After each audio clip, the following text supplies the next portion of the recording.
Hello friends, ఈ వీడియోలో మనం ఒక మర్డర్ కేసును డిటెక్టివ్స్ కాదు గొర్రెలు ఇన్వెస్టిగేట్ చేస్తే ఇదే షీప్ డిటెక్టివ్స్ మూవీ కథ. మొదటి నుంచి చివరి వరకు సస్పెన్స్ ట్విస్ట్లతో ప్రేక్షకులను కట్టిపడేసే ఈ మూవీ స్టోరీని ఇప్పుడే తెలుసుకుందాం.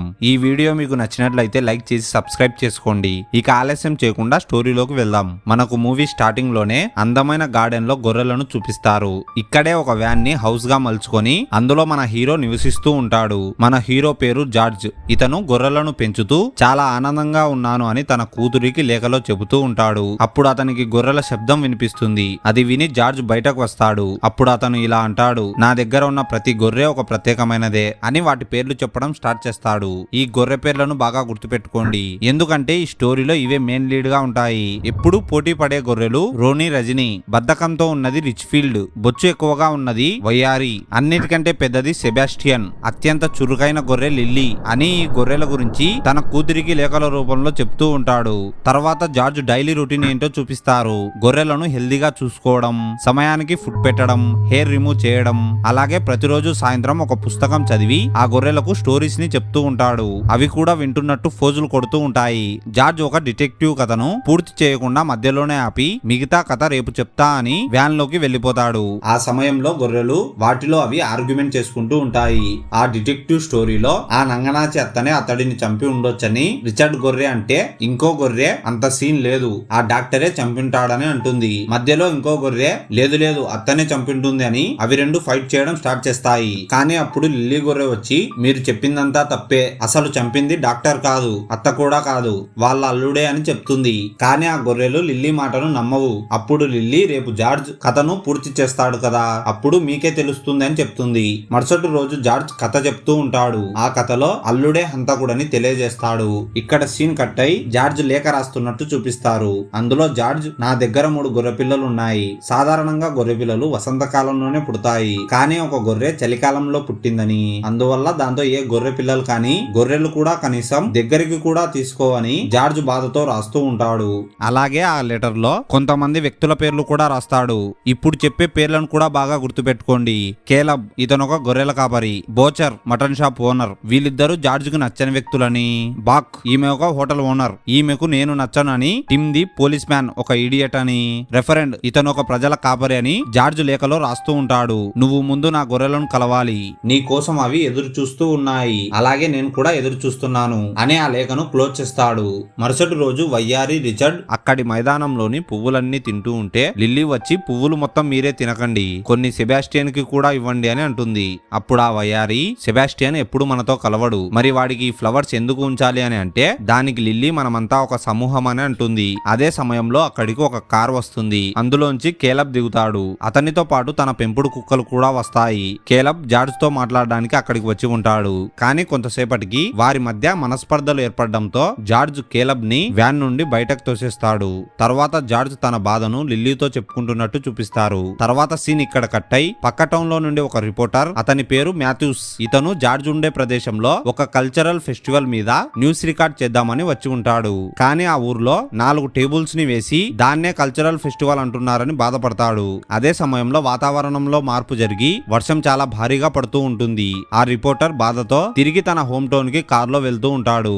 వర్షం ఎక్కువగా పడుతూ ఉండడంతో మాథ్యూస్ కి రోడ్డు సరిగ్గా కనపడక రోడ్డు పక్కన ఉన్న చెట్టుని ఢీ కొడతాడు. అప్పుడే అటుగా వెళ్తున్న ఒక పోలీస్ మాథ్యూస్ కి లిఫ్ట్ ఇస్తుంది. అలా వారు కారులో వెళ్తూ ఉంటే మాథ్యూస్ కి చీకటిలో ఎవరో లైట్ వేసుకొని వెళ్తున్నట్టు కనిపిస్తుంది. ఈ విషయాన్ని పోలీస్ తో చెప్పినా ఆమె నమ్మదు. మరుసటి రోజు మార్నింగ్ వయ్యారి నిద్రలేచి బయట చూస్తే దూరంలో లిల్లీ నిలబడి ఉంటుంది. వయ్యారి లిల్లీ దగ్గరకు వచ్చి, ఇక్కడేం చేస్తున్నావని అడుగుతుంది. అప్పుడు లిల్లీ, జార్జ్ మనతో ఏదో కొత్త ఆట ఆడుతున్నట్టున్నాడని అంటుంది. అప్పుడు వయ్యారి, జార్జ్ మనతో ఆట ఆడడం లేదు, జార్జ్ చనిపోయాడని అంటుంది. అది విని లిల్లీ చాలా బాధపడుతుంది. ఈ విషయాన్ని లిల్లీ తన గుంపు దగ్గరికి వెళ్లి చెప్తుంది. అప్పుడు కోల్డ్, రిచర్డ్ మిగిలిన వారు, అలా అయితే మనకు మందులు ఎవరేస్తారు, మనల్ని ఎవరు చూసుకుంటారు అని అంటారు. అప్పుడు లిల్లీ, జార్జ్ చనిపోయాడన్న బాధను మనం భరించలేం, కాబట్టి మనం జార్జ్ ని మర్చిపోదామని అంటుంది. మిగతా గొర్రెలన్నీ సరే జార్జ్ ని మర్చిపోదామని అంటాయి. అప్పుడే అక్కడికి సెబాస్టియన్ వచ్చి, అలా ఎలా మన జార్జ్ ని మర్చిపోదామనుకుంటున్నారు, జార్జ్ మన కోసం ఎన్నో పనులు చేశాడు, కాబట్టి జార్జ్ ఎలా చనిపోయాడో మనం తెలుసుకుందామని అంటాడు. ఆ మాట విని గొర్రెలన్నీ సరే జార్జ్ జార్జ్ ఎలా చనిపోయాడో మనం తెలుసుకుందామని అంటాయి. అప్పుడే జార్జ్ ఉన్న వ్యాన్ దగ్గరికి పోలీసులు వస్తారు. జార్జ్ ని చూసి కెలాబ్ పోలీసులకు ఇన్ఫర్మేషన్ ఇచ్చి ఉంటాడు. పోలీసులు జార్జ్ హార్ట్ అటాక్ వల్ల చనిపోయాడని అంటూ ఉంటే అక్కడికి మాథ్యూస్ వచ్చి జార్జ్ హార్ట్ అటాక్ వల్ల చనిపోలేదేమో, ఎవరన్నా మర్డర్ చేశారేమో అంటాడు. అది విని పోలీస్ అలా ఏం కనబడడం లేదే అని అంటాడు. కానీ మాథ్యూస్ మాత్రం ఇది మర్డర్ కూడా అయ్యే ఛాన్స్ ఉంది అని పోలీస్ తో అంటాడు. అప్పుడు ఇద్దరు కలిసి జార్జ్ ఉండే వ్యాన్ లోకి వెళ్తారు. అక్కడ చూస్తే వ్యాన్ లో అంతా చిందరబందరగా పడి ఉంటాయి. అలాగే టేబుల్ పైన 2 గ్లాసులు కూడా ఉంటాయి. దాంతో మాథ్యూస్ నిజంగానే జార్జ్ ని ఎవరో చంపేశారని అంటాడు. ఈ విషయం విని లిల్లీ జార్జ్ ని ఎవరో చంపారని అందరితో చెప్తుంది. అప్పుడు సెబాస్టియన్, మీరొక వెర్రి గొర్రెలు, నువ్వు దీన్ని మర్డర్ అంటున్నావా అని అంటాడు. దానికి లిల్లీ, జార్జ్ తో కలిసి డ్రింక్ తాగే సంబంధం కలిగిన వ్యక్తి అతన్ని కలవడానికి వచ్చాడు. ఆ తర్వాతే జార్జ్ కి ఏదో అయ్యింది. అంటే ఆ వచ్చిన వ్యక్తి ఈ మర్డర్ కి కారణమై ఉంటాడు. ఆ వ్యక్తి ఎవరో మనం కనుక్కుందామని అంటుంది.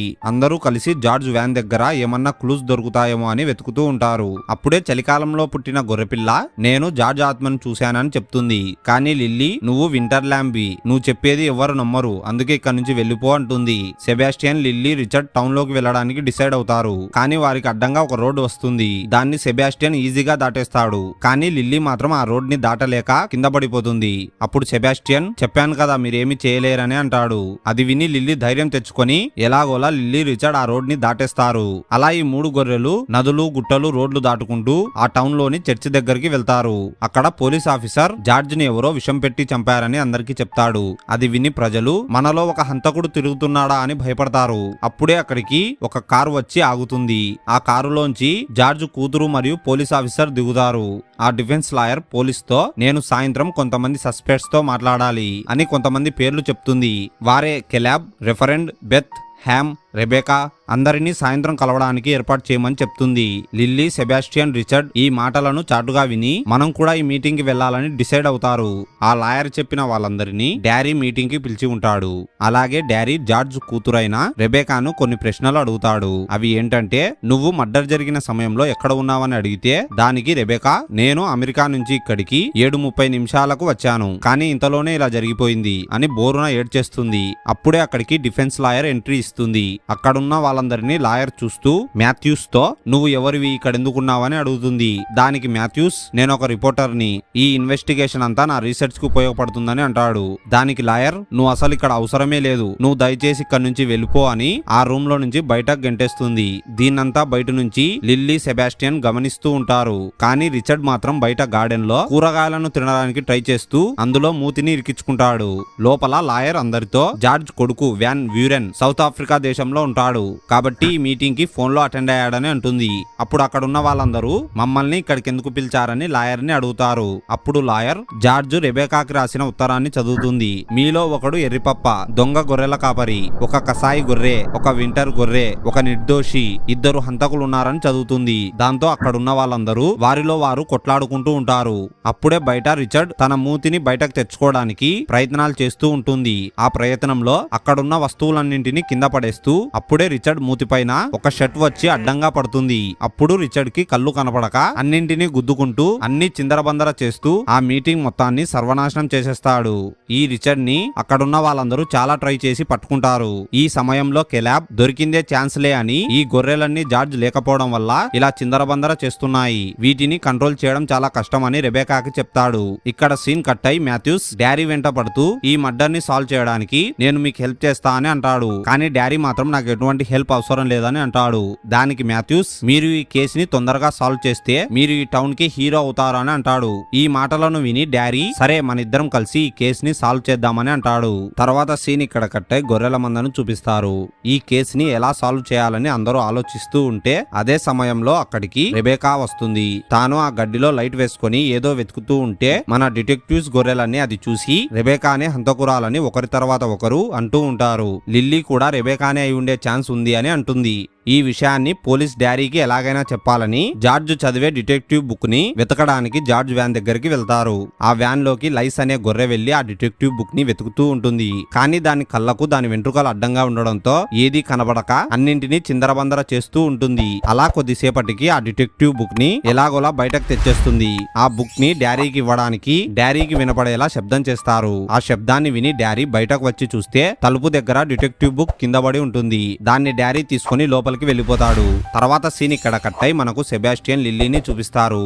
లిల్లీ సెబాస్టియన్ తో నీకు కార్నివల్ ఫెస్టివల్ అంటే ఏంటో తెలుసా అని అడుగుతుంది. దానికి సెబాస్టియన్ తన గతం గురించి చెబుతూ ఫెస్టివల్ అంటే ఆటోలు ఆడుతూ పాటలు పాడుతూ నాకు చిన్న పిల్లలు బాగా పండ్లు తినిపించేవారు. చీకటి అయిన ప్రతిసారి నన్ను తీసుకెళ్లి ఒక సర్కిల్లో నిలబెట్టి ఆ సర్కిల్లో కుక్కలను వదిలేసేవారు. వాటితో నేను రక్తం వచ్చేంత వరకు పోరాడాలి అని లిల్లీతో అంటాడు. అలాంటి సమయంలోనే జార్జ్ వచ్చి నన్ను డబ్బులు పెట్టి కొని తన వెంట తీసుకొచ్చాడు. ఇదే జాతరంటే అని చెప్తాడు. ఇక్కడే లిల్లీకి సెబాస్టియన్ కూడా ఒక వింటర్ ల్యాంబే అని తెలుస్తుంది. తర్వాత సీన్ ఇక్కడ కట్ అయి డారీని చూపిస్తారు. మాథ్యూస్ డారీతో కేసు ఇన్వెస్టిగేషన్ ఎంతవరకు వచ్చిందని అడుగుతాడు. అప్పుడు డారీ మనం ఈ కేసు గురించి ఇన్వెస్టిగేషన్ చేస్తున్న ప్రతిసారి ఈ గొర్రెలు అక్కడ కనిపిస్తున్నాయి. ఈ గొర్రెలు మనకేదో విషయాన్ని తెలియజేయాలని చూస్తున్నట్టు నాకు అనిపిస్తుందని మాథ్యూస్ తో చెప్తాడు. ఇది విని మాథ్యూస్ వీనికేదో పిచ్చి పట్టినట్టుందని మైండ్ లో అనుకుంటాడు. కానీ బయటకు మాత్రం సరేలే ఈ గొర్రెల విషయాన్ని ఇక్కడ వదిలేసి డిఫెన్స్ లాయర్ మీటింగ్ కి పిలిచిన 5 మందిని మనం ఒక్కొక్కరిగా ఇన్వెస్టిగేషన్ చేద్దామని అంటాడు. సరేలే అని ఇద్దరు హ్యామ్ దగ్గరికి వెళ్తారు. హ్యామ్ జార్జ్ గురించి ఇలా చెప్తాడు. జార్జ్ వెజిటేరియన్ కనుక నాకు నచ్చాడు. రెండవ సస్పెక్ట్ హోటల్ ఓనర్ దగ్గరికి వెళ్తారు. బెత్ మీ ఇంట్లో రెబేకా రాసిన లెటర్ మీ ఇంట్లో ఎందుకు ఉంది అని అడిగితే పోస్ట్ మ్యాన్ ఏమైనా తప్పుడు అడ్రస్ లో పోస్ట్ చేసి ఉండొచ్చుగా అని అంటుంది. తర్వాత మూడో సస్పెక్ట్ కెలాబ్ దగ్గరికి వెళ్తారు. ఆ రోజు జార్జ్ దగ్గరికి నువ్వు ఏదో పేపర్స్ కోసం వచ్చానన్నావు కదా అని డారీ అడిగితే కెలాబ్ అవును, జార్జ్ నాకు లీజ్ కు ఇచ్చిన పొలాలను క్యాన్సల్ చేశాడు. దీని గురించి ఇంకోసారి మాట్లాడదామని జార్జ్ దగ్గరికి వెళ్ళాను. కానీ అప్పటికే జార్జ్ కి ఇలా అయిందని చెప్తాడు. నాలుగవ సస్పెక్ట్ అయిన చర్చ్ ఫాదర్ తో జార్జ్ సాధారణంగా చర్చికి రాడు. కానీ జార్జ్ చనిపోయే ముందు రోజు చర్చికి పెద్ద మొత్తంలో డొనేషన్ ఇచ్చాడు. ఎందుకు ఇచ్చాడని డారీ అడుగుతాడు. దానికి ఫాదర్ జార్జ్ తన పిల్లల సమాచారాన్ని తెలుసుకోవడానికి నా దగ్గరికి వచ్చేవాడు. నేను అతన్ని వాడుకున్నానని ఫాదర్ అంటాడు. జార్జ్ రాసిన లెటర్ లో నేనే ఆ బ్యాడ్ చెప్పాడని బాధపడతాడు. తర్వాత రెబేకా దగ్గరికి వెళ్తారు. జార్జ్ చనిపోయే సమయంలో అనగా 8 నుండి 11 మధ్యలో మీరెక్కడ ఉన్నారు? అలాగే మీరు ఒక క్రిమినల్ తో లవ్ లో ఉండేవారని నాకు తెలిసింది, నిజం చెప్పండి అని డారీ అడుగుతాడు. అప్పుడు రెబేకా అసలు నేను జార్జ్ ఉండే ఫామ్ సైడ్ కూడా వెళ్ళలేదు అని డారీతో చెప్తుంది. ఇదంతా వింటున్న లిల్లీ అసలు హంతకులు ఎవరని సతమతమవుతూ ఉంటుంది. మిగతా గొర్రెలన్నీ రెబేకానే హంతకురాలని అంటూ ఉంటారు.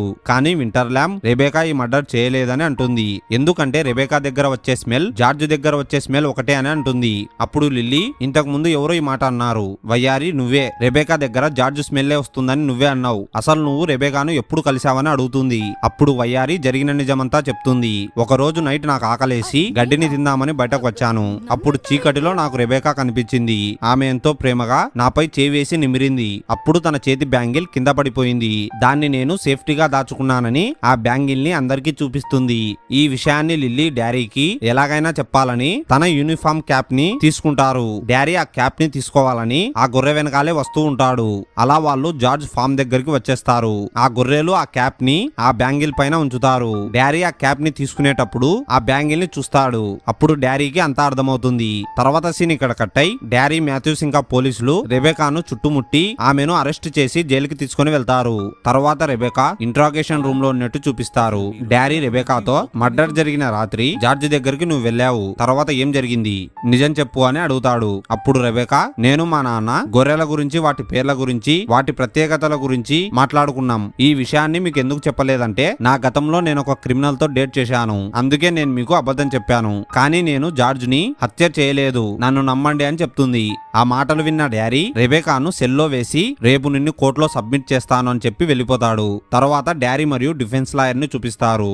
లాయర్ డారీతో మిమ్మల్ని నేను ఒక ఫూల్ అనుకున్నాను, కానీ మీరు ఈ మర్డర్ కేస్ ని చాలా తొందరగా సాల్వ్ చేశారు. ఇప్పుడు మీరు హీరోలా కనిపిస్తున్నారని డారీని పొగుడుతుంది. సీన్ ఇక్కడ కట్ చేసి లిల్లీ బాధగా ఉన్నట్టు చూపిస్తారు. రిచర్డ్ లిల్లీతో రెబేకాను అరెస్ట్ చేశారు కదా, మరెందుకు బాధపడుతున్నావు అని అడిగితే దానికి లిల్లీ అదేం లేదు, హ్యాపీగానే ఉన్నా అని అంటుంది. రేపటి నుంచి మన షెపర్డ్ గా కెలాబ్ వస్తాడు. ఆ కంచె దాటితే కెలాబ్ గడ్డి భూములు వస్తాయి. ఒకసారి మన కొత్త ఫ్రెండ్స్ ని పలకరించి వద్దామని రిచర్డ్ అంటాడు. సరే అని వాళ్ళిద్దరూ కెలాబ్ ఫామ్ లోకి వెళ్తారు. కెలాబ్ పెంచుతున్న గొర్రెలు వీళ్ళను చూసి మీరిక్కడి నుంచి వెంటనే పారిపోండి, ఇక్కడ ప్రమాదం ఉంది, వెంటనే పారిపోండి అని అంటాయి. వీళ్లకు కూడా అక్కడ ఏదో డేంజర్ ఉందని అనిపించి తిరిగి వెళ్లిపోదామని పరిగెత్తుతాయి. కానీ వచ్చిన దారి గుర్తులేక దారి తప్పి కెలాబ్ షెడ్డులోకి వెళ్తాయి.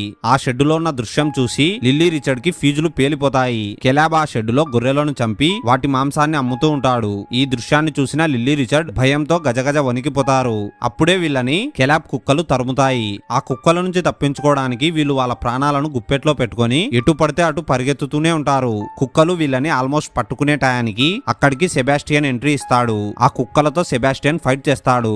ఆ కుక్కలు సెబాస్టియన్ ని ఎలా పడితే అలా కొరుకుతాయి. అయినా కూడా సెబాస్టియన్ ఆ కుక్కలను అక్కడి నుండి తరిమేస్తాడు.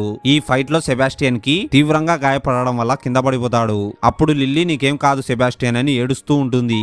కానీ సెబాస్టియన్ గొర్రెలన్నీ జాగ్రత్త అని చెప్పి చనిపోతాడు. ఈ విషయాన్ని లిల్లీ మిగతా గొర్రెలన్నిటికీ చెప్తుంది. కానీ ఆ గొర్రెలు లిల్లీ మాటలను నమ్మవు. పైగా నువ్వు ఇప్పటి వరకు చెప్పిందంతా మేం మర్చిపోతామని చెప్పి 1, 2, 3 అని అంకెలు లెక్కపెట్టి గొర్రెలన్నీ ఈ విషయాన్ని మర్చిపోయి మళ్ళీ తిరిగి షెడ్డులోకి వెళ్తాయి. ఆ సమయంలో లిల్లీ జార్జ్ వ్యాన్ దగ్గరికి వచ్చి బాధపడుతూ ఉంటే తనకి జార్జ్ ఆత్మ కనిపించి ఇలా అంటుంది, ఈ మర్డర్ ని సాల్వ్ చేసే ధైర్యం నీలో ఉంది. అసలు హంతకులు ఎవరో నీకు బాగా తెలుసు. నువ్వు మనసు పెట్టి ఆలోచించు అని చెప్పి జార్జ్ ఆత్మ మాయమైపోతుంది. అప్పుడే లిల్లీ దగ్గరికి వింటర్లామ్ వచ్చి నీకు నేనేమన్నా సాయం చేయాలా అని అడుగుతుంది. అప్పుడే లిల్లీకి ఒక ఐడియా వస్తుంది. ఆ వింటర్లామ్ 2 కాళ్లను 2 పెయింట్ డబ్బాలలో సపరేట్ గా కాళ్ళు అద్దించి రెబెకా ఉన్న జైలు దగ్గరికి వెళ్తారు. లిల్లీ వింటర్లామ్ ని జైల్ కి ఉన్న చిన్న ద్వారం నుండి రెబెకా ఉన్న సెల్ దగ్గరికి పంపిస్తుంది. ఏం జరుగుతుంది అన్నట్టు రెబెకా చూస్తుంటే లిల్లీ వింటర్లామ్ కి అలా చేయి ఇలా చేయి అని ఇన్స్ట్రక్షన్స్ ఇస్తూ ఉంటుంది. వింటర్లామ్ తన 2 కాళ్లతో ఏదో గీతలు గీస్తూ ఉంటుంది. లిల్లీ ఇక చాలులే మిగతాది పోలీస్ చూసుకుంటాడు నువ్వు వచ్చేసే అని అక్కడ నుండి 2 గొర్రెలు వెళ్ళిపోతాయి. మరుసటి రోజు డారీ వచ్చి ఏంటి ఈ పిచ్చి గీతలు అంటే రెబెకా ఇది ఒక చిన్న గొర్రెపిల్ల ఆ ద్వారం నుండి లోపలికి వచ్చి ఇలా చేసింది. ఆ గొర్రెపిల్లకి వేరే గొర్రె ఏదో చెప్తుంది. అది విని చిన్న గొర్రె ఇలా గీతలు గీసిందని చెప్తుంది. కానీ డారీ రెబెకా మాటలని నమ్మకుండా తప్పించుకోవడానికి ఏదో కట్టుకథలు చెప్తుందని ఆ గీతలని కర్చిప్తో తుడుపుతాడు. అప్పుడు అతని చేతికి 2 కలర్స్ మిక్స్ అయ్యి కొత్త కలర్ అంటుకుంటుంది. అయినా కూడా అతని బుర్రకి ఏమీ తోచదు. రెబెకాని కోర్టులో సబ్మిట్ చేయడానికి తీసుకొని వెళ్తూ ఉంటాడు. అదే సమయంలో డారీ కళ్ళు చిన్న గొర్రెపిల్ల మీద పడతాయి. దాని కాళ్ళకున్న కలర్స్ ని చూస్తాడు. ఈ క్షణంలో గొర్రెలు ఏం చెప్పాలనుకుంటున్నాయో డారీకి అర్థమవుతుంది. ఆగండి ఈ వీడియో చూస్తున్నందరూ మీకు జార్జ్ ని ఎవరు హత్య చేసుంటారనిపిస్తుందో వారి పేరుని జెన్యున్ గా కామెంట్ చేయండి. చూద్దాం ఎంతమంది హంతకుణ్ణి కరెక్ట్ గా కనుక్కుంటారో. ఇప్పుడు అసలు స్టోరీలోకి వస్తే డారీ రెబెకాని ఒక్క నిమిషం రెబెకా ఈ హత్య నువ్వు చేయలేదని అంటాడు. అప్పుడు లాయర్ మరి ఎవరు చేశారని అడుగుతుంది. ఇప్పుడు అసలు మిస్టరీ మొత్తం రివీల్ అవుతుంది. జార్జ్ కున్న ఆస్తి మొత్తాన్ని జార్జ్ తన కూతురైన రెబెకా పేరున రాస్తాడు. జార్జ్ ని చంపేసి ఆ హత్యని రెబెకా మీద పడేలా చేస్తే ఆ ఆస్తి మొత్తం జార్జ్ కొడుకైన వ్యూరెన్ కి వెళ్తుంది అని చెప్తూ ఉండగానే లాయర్ ఆగండి అంటే మీరు వ్యూరెనే జార్జ్ ని చంపాడంటున్నారా? కానీ వ్యూరెన్ సౌత్ ఆఫ్రికా దేశంలో ఉన్నాడు కదా అని అంటుంది. అప్పుడే మనకు ఒక ట్విస్ట్ రివీల్ అవుతుంది. వ్యూరెన్ జార్జ్ చనిపోయే ఒక రోజు కన్నా ముందే మన టౌన్ కి వచ్చాడు. కానీ అతని వేషాన్ని పేరుని మొత్తాన్ని మార్చుకొని మన మధ్య అపరిచితుడిలా తిరుగుతున్నాడు. వాడు ఎవడో కాదు న్యూస్ రిపోర్టర్ మాథ్యూస్ అని అంటాడు. మాథ్యూస్ మాత్రం ఏంటి నేనా మీరేమంటున్నారో నాకు అర్థం కావడం లేదు అని అంటాడు.